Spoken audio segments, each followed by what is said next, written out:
Voici la revue de presse. Bonjour Marion Lagardère. Bonjour Patrick, bonjour Julie, bonjour à tous. Dans la presse ce matin, France is back contre France en grève. Et oui, au pays du en même temps, on ne sait plus trop sur quel pied danser. Ouest France, par exemple, vous dit que la France est de nouveau attractive. Le mensuel Capital propose, lui, 2 pages pour démontrer graphique à l'appui ce regain d'attractivité. Mais en même temps, la Voix du Nord fait sa une sur les pêcheurs en colère. Le Dauphiné et le Télégramme sur l'impasse pour les prisons. Et la Nouvelle République sur la détresse des personnels en maison de retraite, EHPAD, la grande souffrance. De quoi faire dire à l'opinion qu'Emmanuel Macron subit ses premiers bugs. Le ciel se couvre, écrit Nathalie Segaud, égrénant les petits cailloux sur la route du président. Alors qu'est-ce qu'un petit caillou ? Eh bien c'est un surveillant de prison, une aide-soignante en maison de retraite, mais aussi des hospitaliers avec le mouvement Balance ton hôpital qui prend de l'ampleur sur les réseaux sociaux. Sachant que du côté des jeunes, la colère couve également avec la réforme du bac et le nouveau Parcoursup, écrit l'opinion. C'est explosif, un danger qui pour l'instant n'affecte pas le chef de l'État parce que les prisons, ça n'intéresse pas les Français, résume Frédéric Dabi de l'Institut de sondage IFOP. Pareil pour les migrants. En revanche, là où il y a un risque pour lui, dit-il, c'est sur le pouvoir d'achat.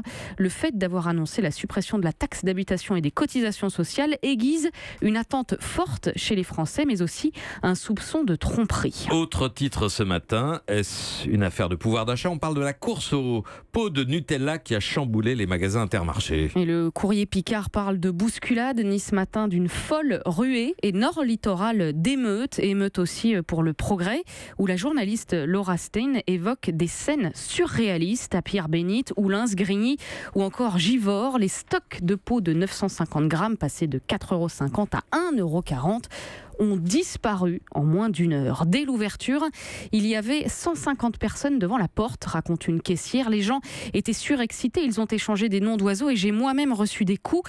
Ils étaient tellement agressifs que je me suis réfugiée dans la réserve. Un autre décrit les personnes tombées par terre, la marchandise cassée. On a fini par appeler la police, dit-il. Alors pourquoi tant d'hystérie ?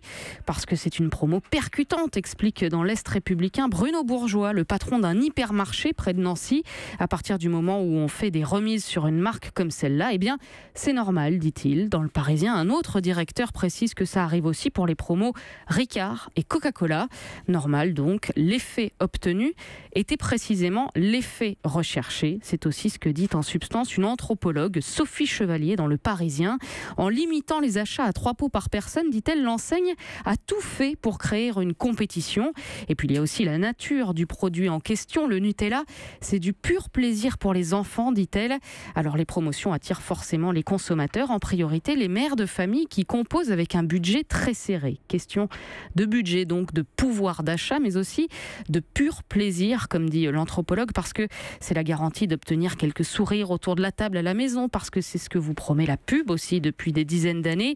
S'étonner au rire de ces bousculades, c'est prendre naïvement le marketing pour un outil insignifiant, quelque chose de négligeable qui ne marche plus, parce que c'est bien connu, on serait insensible aux promotions.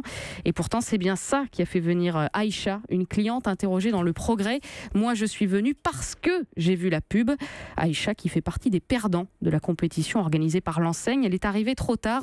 J'ai appelé tous les intermarchés du coin, dit-elle, mais il n'y en avait plus. Un phénomène qui aurait peut-être fait réagir, sans doute, sûrement, celui dont le visage est en couverture de nombreux magazines cette semaine, oui. Le chef Paul Bocuse dans l'hebdomadaire Le Point. Oui, Bocuse vu par Alain Ducasse en une de Paris Match. Bocuse exhibant son tatouage dans l'Obs, un coq qu'il a sur l'épaule gauche. Et puis surtout Bocuse par lui-même dans Le Point. C'était le vendredi 8 mars 2013, écrit Thibaut Dananché, à l'auberge du Pont de Collonges.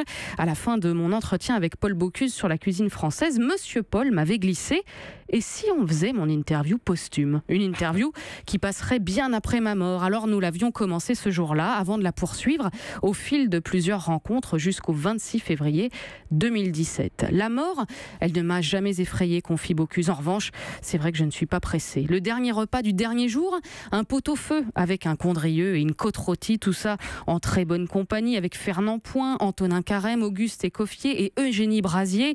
La meilleure cuisine, la cuisine au beurre évidemment, à la crème et au vin.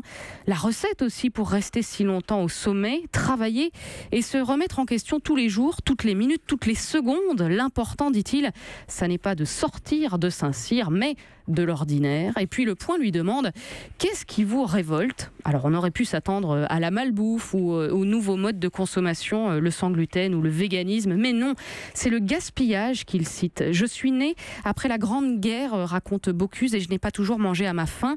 Alors ça me fait mal au cœur quand je vois un morceau de pain traîner sur une table. Moi, je ne laisse jamais une seule miette dans mon assiette. Même si aujourd'hui je vis comme un gosse de riche, je n'oublie pas que je suis un enfant de pauvre. Voilà, Bocuse n'avait sans doute pas anticipé les émeutes pour les pots de Nutella au royaume de la gastronomie, mais lui qui fustige ces chefs qui mettent tout sur l'addition et rien dans l'assiette, savait bien qu'un dîner dans un restaurant étoilé, ça n'est pas à portée de tout le monde. Une interview testament rayonnante et savoureuse à lire donc dans Le Point. Et n'oubliez pas, au restaurant comme chez vous, finissez donc votre pain et saucez bien votre assiette.